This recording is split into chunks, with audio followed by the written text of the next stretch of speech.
Spider-Man Homecoming, is it worth it? Yes. There, I said it. This is so hard for me to do. I can't do this in front of a camera. I can do recordings, I can do gameplays. You put a camera in front of my face and suddenly I'm just... But let me start from the top. Last night I went to the midnight release of Spider-Man Homecoming and I went with Crimson Dream. We both saw a movie we were hyped to see, and I was hyped since the first trailer came out. I was looking so forward to it when we were watching Guardians of the Galaxy 2. Spider-Man is my childhood. He was one of the first comics I ever had, one of the biggest superheroes I ever identified with, and before you say the whole Uncle Ben thing, trust me, I have dad jokes for those, and that's not going to be done on this video. But most importantly,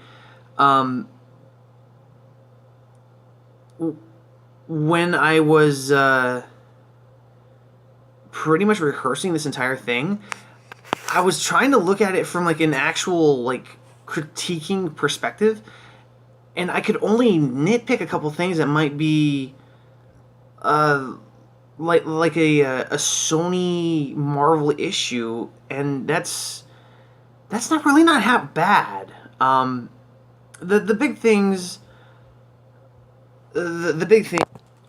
So one of the biggest things was that I noticed in this version of Spider-Man, there is no mention of a number of key characters in the whole Spider-Man universe that I guess might be strictly owned by Sony, which would be kind of stupid. There's no mentions of the Osborns.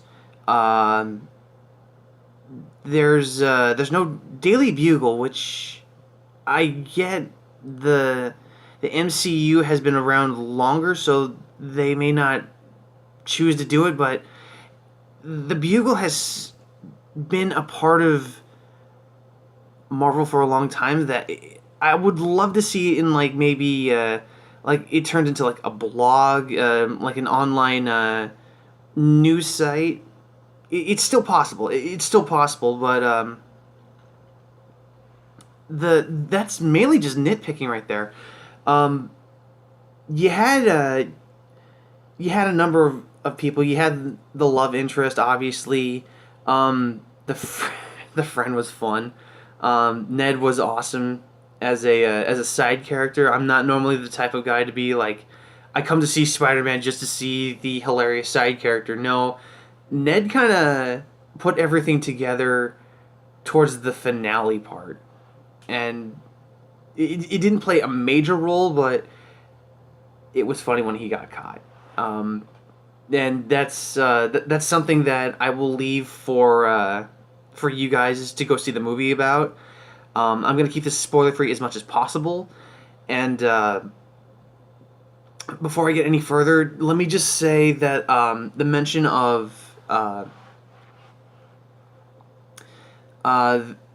there is a couple notable villains, and I say villains as in the oh shit, Spider-Man's doing the whole double villain thing. It doesn't necessarily work like that in this, and I think this is Marvel's way of showing Sony you can have a dual villainship so long as it's not Spider-Man 3.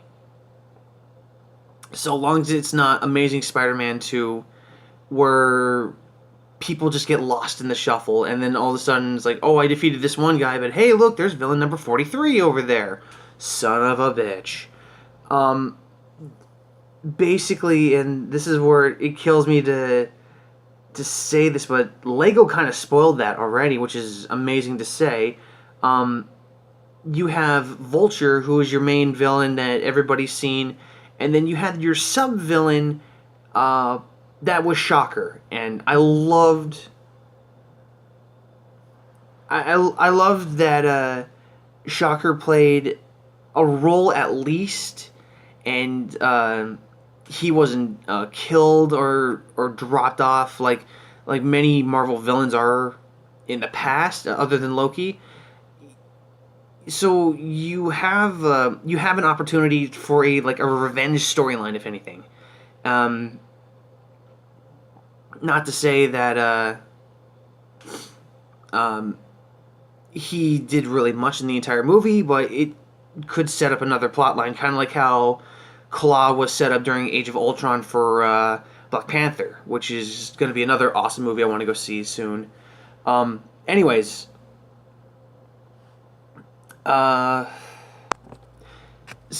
there are other notable things that I was hyped to see. Mainly, you see Iron Man, and I get the feeling we're not going to get Iron Man 4. He played a big. Sorry. They had Robert Downey Jr. have be like a fatherly figure in a sense, trying to look out and protect Peter for the most part, which was fun.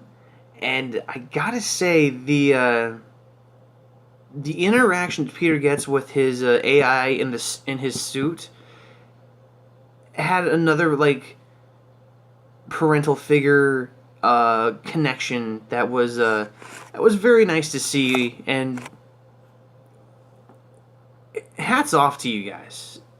It's got to be hard having two major name titles, one who actually knows how to use Spider-Man and the other who just owns the rights to Spider-Man. You had more of the Marvel side come in rather than the angsty teenage Peter side, and I didn't want to see that. I wanted to see a nerdy kid go through high school and try and control his superpowers. I got that movie. I know it's weird to say. I understand it is fucking weird to say on something like that where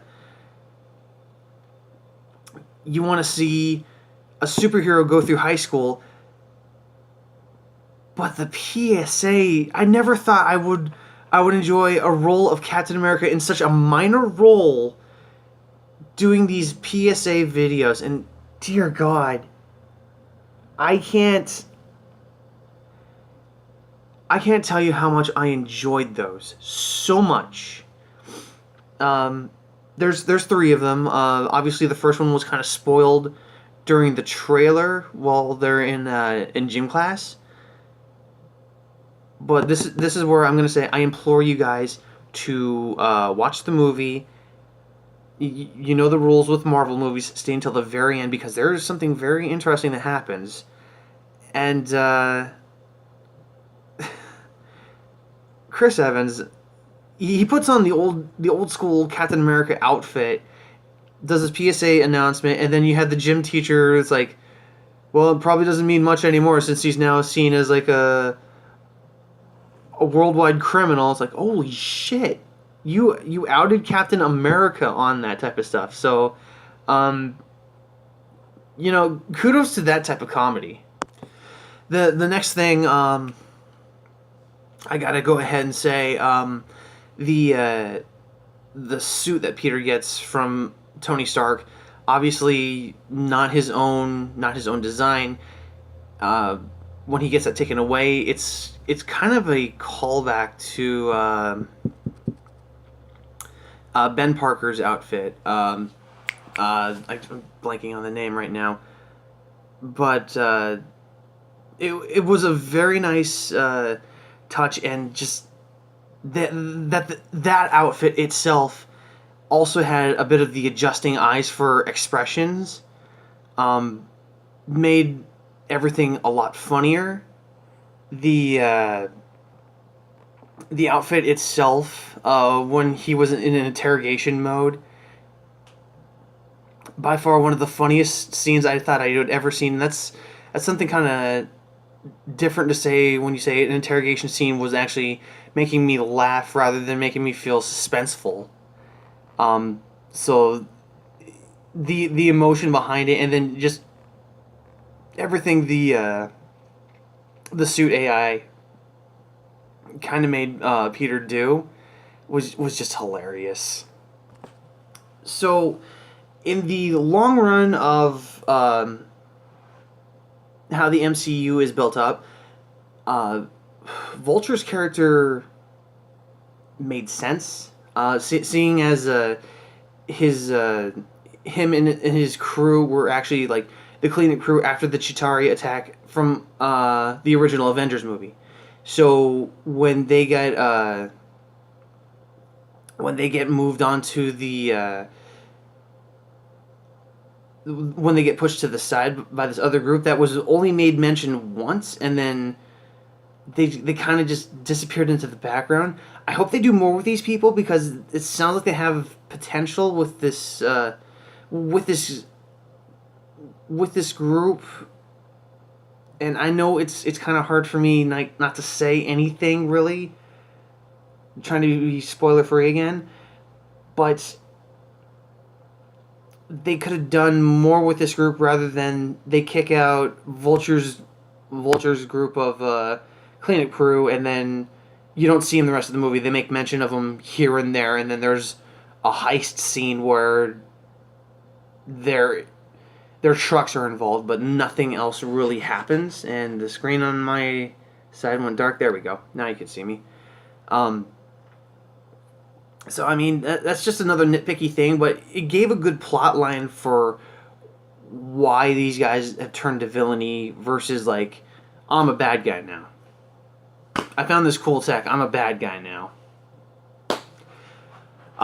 There was a huge reveal towards the end of the movie, and I'm not gonna lie, I was at the edge of my seat waiting for I was waiting for like a punch to be thrown or anything else along those lines. They didn't. They played it so calmly, so eerie like. So when the action scene actually started, it hyped you up so much. And again, this is a Marvel fan talking. This is somebody who grew up on Spider-Man. This is somebody who grew up on X-Men and everything else, and welcoming Spider-Man into the MCU, especially in the cinematic universe, it just made me. It made me so happy. It made me thrilled to see. I guess you could say it was like a normal interaction, but it was it was definitely interesting chemistry between everybody. How he had his life set up, and then with the whole Stark internship, he had to drop many things like his band and Knowledge Club, and you could see that people were actually disappointed in him. And I never imagined that they would have Flash Thompson, of all the characters that I'm guessing Sony still has the rights to, but they said okay to this. Flash Thompson is easily one of the most punchable guys in the world. Can he get built up into another role? That's a possibility, so long as he doesn't DJ again. So help me God, that was terrible. Again, nitpicking, but also again, it's Flash Thompson. He's a douchebag. So, I'm just gonna go ahead and stop my rambling on from there. I think I made some of my points. I hope that some of these points come across as like, okay, this is from a fanboy's perspective. I'm gonna go have my own opinion. Please, by all means, do go see the movie yourself. Go make your own judgment, opinions. I was honestly excited about it. I was looking forward to it. I got to see it, and I'm gonna wait for the DVD Blu-ray release just to see a number of things I missed. I don't think I'm gonna go back to a movie theater because I want to see it in like the comforts of my own home. So, final verdict: go see it. Stay until the end. You know the rule with Marvel. Always stay until the very, very, very, very, very end. you won't be disappointed. You won't be disappointed for the most part with the end credit scene because it'll make sense. And hopefully, if this is popular enough, I'll go ahead and do another video on another movie I'll go see. It's probably going to stick around the whole comic book thing since that's what I'm into. That's my biggest thing. I got Guardians of the Galaxy right here. Those guys were huge, and I wanted to do something like that too. So this is a trial. I'm looking to see if this will work out. This will be kind of blogish if necessary. I'm gonna see next time that I get the real midnight release me to do it rather than a day old Ben to calm down and think about it, because it's a lot harder to keep everything in motion while like fresh out of the movie theater Ben had all the plot lines just evenly lined out. But with that said, guys, thanks so much for watching. If I convinced you to go see the movie, please tell me what you think down in the comments section. Hit that like button. If you want to see more of these, please let me know some way, somehow. Follow me on Facebook, blah, blah, blah, blah, blah, blah, blah. You know all that bullshit. Anyways, I'll catch you all later. Game on.